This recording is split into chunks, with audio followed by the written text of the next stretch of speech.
Welcome back to the third annual Halloween special, and I'm here to talk about Bram Stoker's Dracula. Directed by Francis Ford Coppola and starring Gary Oldman, Winona Ryder, Anthony Hopkins, and Keanu Reeves.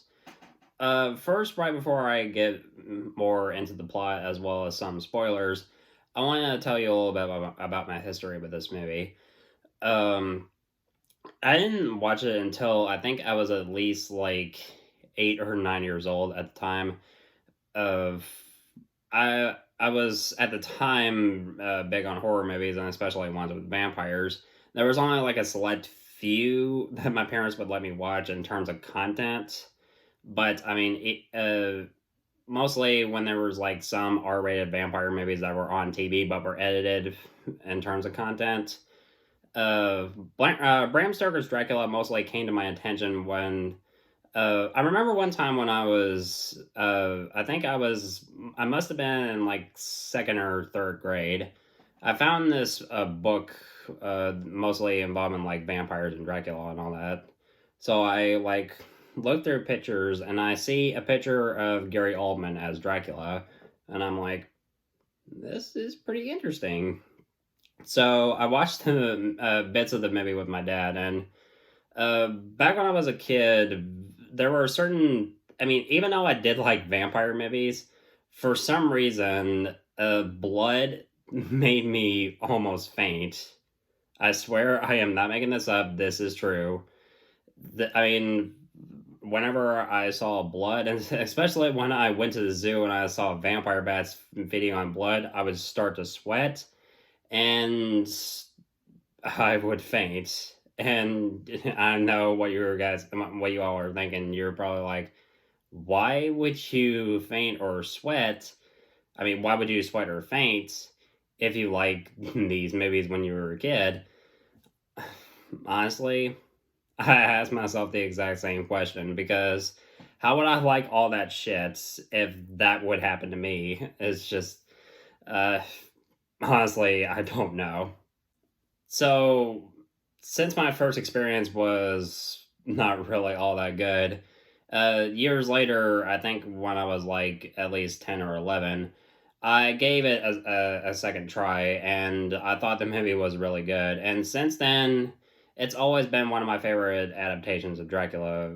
I mean, we all are very familiar with Bela Lugosi and various other versions of this character, but mostly when it comes to Gary Oldman's performance as Dracula, I think he knocked it out of the park. And when it comes to Francis Ford Coppola's direction, I think he also did a very good job. When I'm guessing that's no surprise, given his previous work on the Godfather trilogy. The first two Godfather films are fantastic, and The Godfather Part 3 was not as amazing as the first two films were. But when it comes to his work on Dracula, it's very spot on, and I I'm really surprised that it really holds up. Though there are some special effects that don't really hold up all that much. I mean, but mostly when it comes to the makeup and practical effects, they really hold up. Especially, I mean, the work done for Gary Oldman as Dracula. I mean, having his appearance change throughout the film. I mean, and after the film's opening, we're reintroduced to him, and he's in his old man form, as I like to call him, and he would change his age throughout the course of the film, and he would shapeshift. Of course, I mean, he would have like this werewolf form, which I really love, and this sort of demonic vampire bat looking form, which I've always thought looked pretty awesome. And I'm surprised that it really still holds up all these years later. I'm just like, you just gotta respect that. And of course, the makeup work deserved the Oscar that it was given.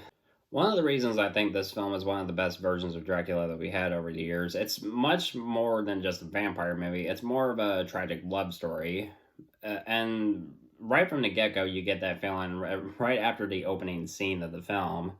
I mean, first we are in the 1400s and we see a war with Dracula, between Dracula, now I mean at that time known as Vlad the Impaler, at war against the Turks. And when he uh, returns to his chapel, he finds out that his wife has committed suicide because she received a false report of his death. And of course, he's like super pissed off that his wife is dead and that she's damned in the eyes of the Lord for committing suicide. He desecrates the chapel and renounces God, and said that he will avenge his wife's death with all the powers of darkness, and goes so far as to take his sword and stab the cross and drinks the blood that pours out of it. And the blood keeps like pouring and pouring, and there's a significant amount of gore in this film, and it's just like, good God. The best gore in terms of horror films for me, like I said in one of my earlier reviews, was for the Evil Dead movies. The gore in those films is way over the top, but when it comes to the gore in this film, I think it's almost pretty much needed because, I mean, when you have a vampire movie, of course, there's going to be a lot of blood. Now, when it comes to the rest of the performances, mostly the major performances in the film, they're not really all that bad. I mean, I really like Winona Ryder as Mina, and especially Anthony Hopkins as Van Helsing. And I'm pretty sure that there has been a lot said about Keanu Reeves as Jonathan Harker and his performance in this movie over the years. I mean, yeah, his English accents can be a little bit hit and miss at times, but I mean, there was nothing really wrong with his performances, just really his, I mean, it was mostly the accent that just, for most people, I can understand that can throw them off, especially, I almost felt the same for Winona Ryder, but she is really good, given what she's given to do, and she has good chemistry with both Gary Oldman and Keanu Reeves. I mean, especially Gary Oldman. So when Jonathan visits Dracula to arrange his estate at Carfax Abbey, Dracula notices a photo of Mina and thinks that she's a reincarnation of Elisabetta, his wife who committed suicide. So he leaves Jonathan to be raped and fed by his brides. And it leads to one moment that really always kind of bugged me. Was, I mean, when they go so far, I mean, when Dracula goes so far as defeating his bride's baby, and they almost, I mean, they did the same thing in the Broadway In the play that we have in Actors Theater. dozens of times. And honestly, that's one thing that's always bugged me about the film. I mean, I'm never really a huge fan of seeing babies get killed on screen. Well, they don't really show it. I mean, it's mostly off screen, but it's implied that they did. So, yeah, not a huge fan of that scene. So when when Dracula goes to London, he hypnotizes, rapes, and bites Lucy, who is Mina's friend. Sadie Frost, who plays Lucy, I don't really mind her performance all that much. She's pretty good, and I mostly like the scene where she eventually becomes a vampire. And her death scene is handled pretty well, even though, I mean, there's one quick shot when Carrie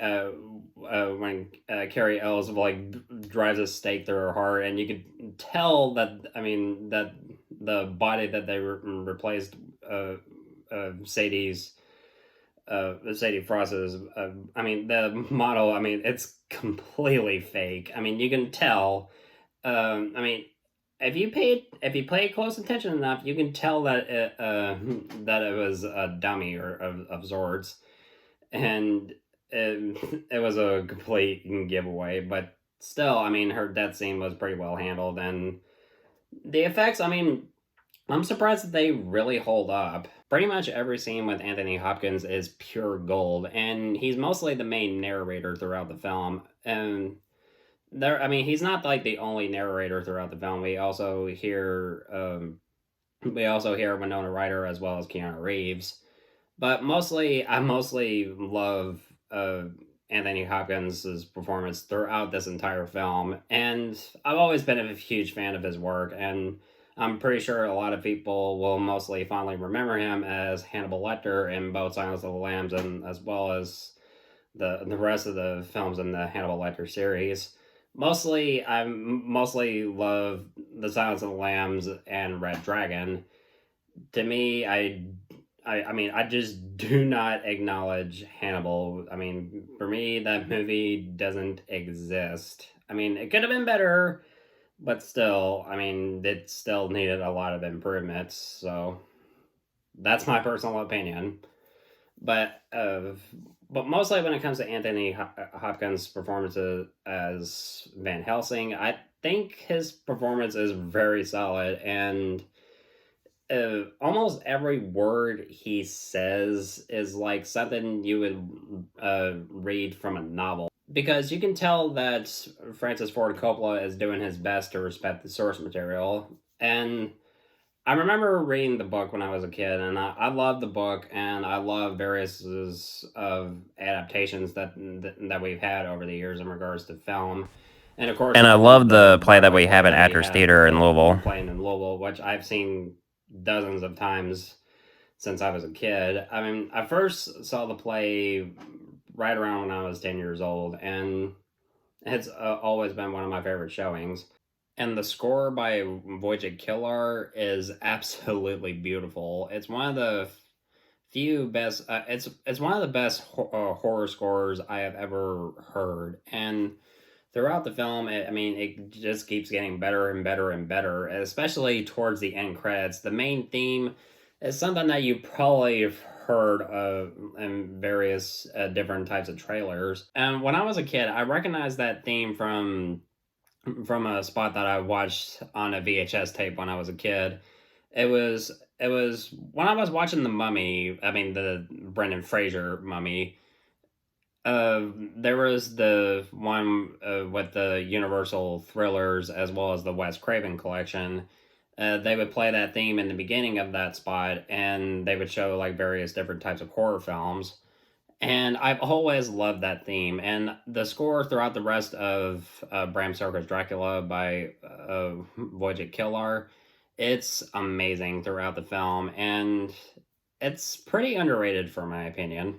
I think the weakest character in the film is mostly Redfield. I mean, he's barely in the film, and he barely has a story arc of sorts. I mean, all we know is that he's gone insane because of Dracula, and he has a thing for eating flies, spiders, and various insects. And when he warns Mina about Dracula, Dracula feels betrayed, and he kills Redfield, and that's basically it for his character. And one of my favorite scenes in the film is when Dracula turns Mina into a vampire. Um, so how this leads up is that um, as Mina is starting to remember her previous life as Elizabeta, and when Dracula admits that he is the vampire that her friends are looking for, she is, of course, pissed, especially since he killed her best friend, but she still loves him, and that's when he begins to turn her into a vampire. And at first, he's hesitant about it when she begins drinking his blood, because he doesn't want to condemn her to this curse that he's been dealing with for the past hundreds of years. But she doesn't care because she truly loves him. And I, I think this is just, it's almost heartbreaking, honestly. I mean, I just love the chemistry that both Gary Oldman and Winona Ryder have, and it's just like it hits you really hard, especially towards the end. I mean, from both the beginning and the end of the film is just like, God, this is just like, and when it comes to the most briefest of scenes where we get to see Mina as a vampire when they go back to Dracula's castle to try to kill him once and for all, she's being influenced by Dracula's brides, and she tries to seduce Van Helsing and try to kill him, but he subdues her with a communion wafer, and then he ends up killing Dracula's brides. And then we get this chase scene where Dracula is being protected by these gypsies. Then they head back to Dracula's castle. And Jonathan tries to slit Dracula's throat. Well, he does, but he fails to decapitate him, because the best way to kill a vampire in this film, and if you read the novel, is to drive a stake through a vampire's heart and then slit its throat. One thing that's always bugged me, I mean, since I was a kid, is Dracula being able to walk out in the daylight, which never really truly made sense to me as a kid, because apparently in this film, he can walk around in daylight, but his powers are weak. That I can buy, but out of almost every vampire movie that I have seen, when a vampire goes out in the daylight, they turn to ash. That's basically what I know from the get-go when it comes to vampires and sunlight. But when it comes to this film, it's something that I can buy that. Well, almost, but mostly when it comes to vampires and sunlight, I just mostly prefer vampires turn to ash because of sunlight. That's all. That's only this is just a minor nitpick, but still. Anyway, then so Quincy stabs Dracula with his Bowie knife, and then when it comes to the film's final scene, it is heartbreaking when Dracula is in his demonic form. He kisses Mina, and then he reverts back to his human form and begs Mina to give him peace. So she drives the blade deep into his heart, and then he dies peacefully. And the final shot, oh my god, the final shot. Oh, it felt really emotionally satisfying, because it gives that feeling that Dracula is now in peace. Despite everything that he has done throughout the centuries, he's eventually forgiven and ascends to heaven with his wife, and it could not have ended better than this. It's heartbreaking and emotionally satisfying at the same time. So when it comes to Bram Stoker's Dracula overall, it's not 100% perfect, but when it comes to the performances, the makeup, it's really amazing. But there are some effects that are dated, obviously, and there are one or two supporting characters that don't really, they're you can barely care for. But overall, I'm pretty sure that a lot of people will think this is one of the best adaptations of Dracula that we've had over the years, and I'm gonna give Bram Stoker's Dracula a B+. So if you're a fan of vampire movies, I definitely recommend checking this one out. So, guys, thank you so much as always for watching. I'm looking forward to continuing my third annual Halloween special really soon. And if you want my thoughts on old or new movies, of course, you know where to find me.